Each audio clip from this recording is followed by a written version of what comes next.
Okay, so last year, if you saw my Halloween vlog, I explained a little bit of what I think about Halloween. Explaining that there's negative connotations to Halloween, but I love that a lot of the community, the churches and stuff, have what they call a full festival, where the kids can go and still enjoy, getting candy and don't feel left out and can dress up. So, I'm going to explain to you a little bit of what the negative connotation that I had learned when I used to trick or treat as a child. I grew up a Catholic, and Halloween does it. I believe the Catholics have a religious celebration, All Saints Day, I believe. So I grew up a Catholic, and I went trick or treating like all the other kids, and used to dress up as a witch and all of that stuff. But when I became older, I was going through a really really tough time. I believe I told you that I was married. I ran away from home. I got married at 16, and I was having a really really hard time. Talk about jumping from the frying pan into the fire. I was having a really hard time in life, and so I went to visit my ex's church, which is a joke because they were him and his family were demons. But anyway, and believe it or not, they attended the most strictest Protestant. I hate using the word religion, but that's probably the best way to describe denomination. Pentecostals, please. I don't want to offend anybody. These are very strict Pentecostal. The church I had attended. And since I was going through a really, really tough time, that was the time in my life where I became a Protestant when I went to the church. But oh my goodness, the strictness of it. Long sleeves, high collars, long dresses. I mean, you can't shave your legs, you can't wear open toe shoes, you can't wear makeup, you can't look pretty, you can't change your hair, you can't do nothing. And when I went through that phase, I had learned that the negative connotations of Halloween, which, I read up a little bit about it this morning on Wikipedia, and there's a lot of different things that you will read about it, how it originated. And from what I read way back when, and from what I remember, was that I believe it was a Celtic celebration. It was All Hallows Eve, and the Druid priests, from what I heard, and please again, don't nobody get offended. I'm just telling you what I learned. Was that they went from house to house looking for a virgin sacrifice, and if they got a virgin, all would be well. But if they didn't, if the family would refuse to give up a virgin child, a virgin daughter, then that evening a demon would come and scare somebody to death in the house. So what they used to do was carve out of pumpkins scary, mean, ugly looking faces, so as to ward off the evil that's coming. So who they sacrificed, the Virgin Sue. I don't remember exactly if it was a god or it was Satan, or who they sacrificed that virgin to. And so, as America, people started coming to America, the tradition was that the children would dress up as scary, ghouls and goblins, and go from house to house saying trick or treat, because the treat was getting back in the original story that I heard was, the Druid priest, the treat was the virgin.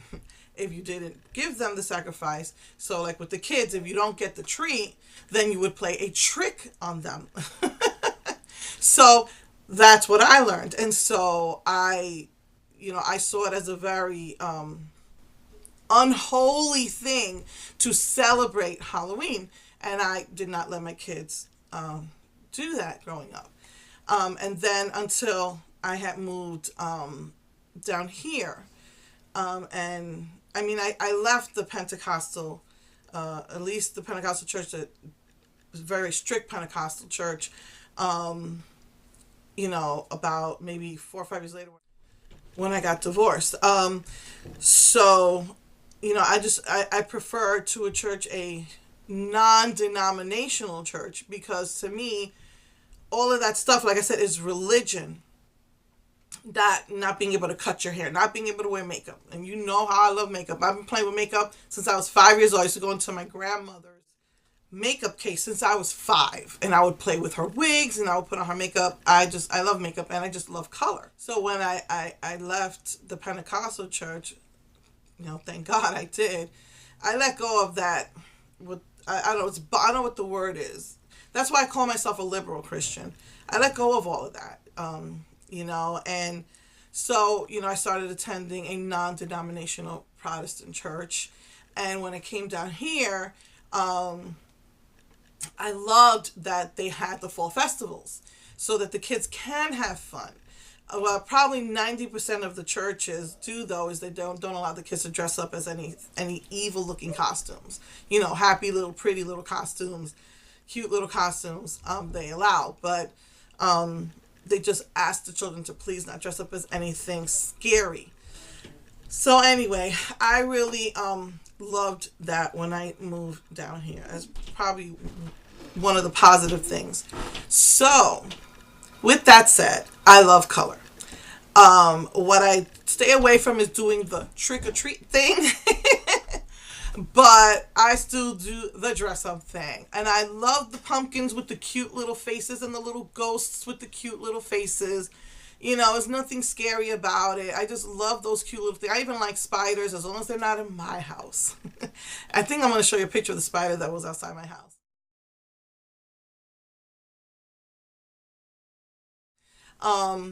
So yeah,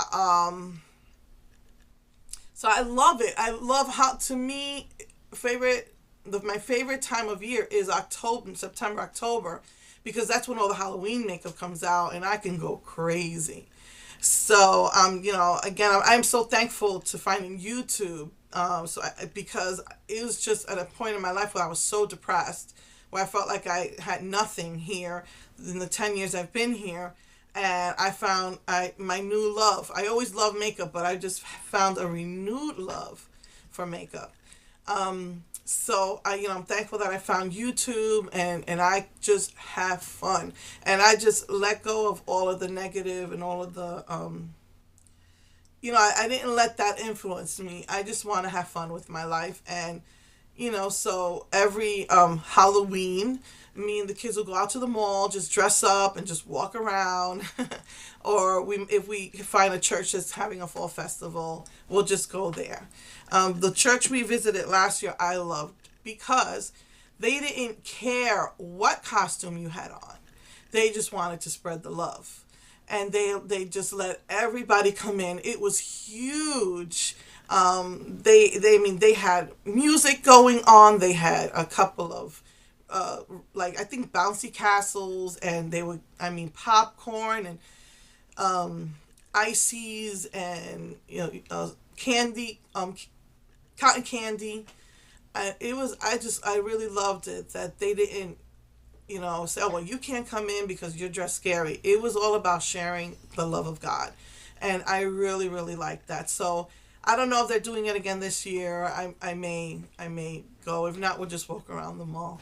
So anyway, I just wanted to share with you my thoughts on, again, I shared with you a little bit last year. So this year I'm just giving a continuation of my thoughts on Halloween. And yeah. So anyway, I hope you liked my look. And next week, again, I'll just probably do a fast motion of me doing my face. So yeah. So anyway, I love all of you, and please, please, please have a safe Halloween. I know in New York the crazies came out on that day, and kids are in the hospital with from needles and razors and the candies and stuff like that. So please stay safe. And love you all, and so have a very safe Halloween. See you next week. Mwah. Bye.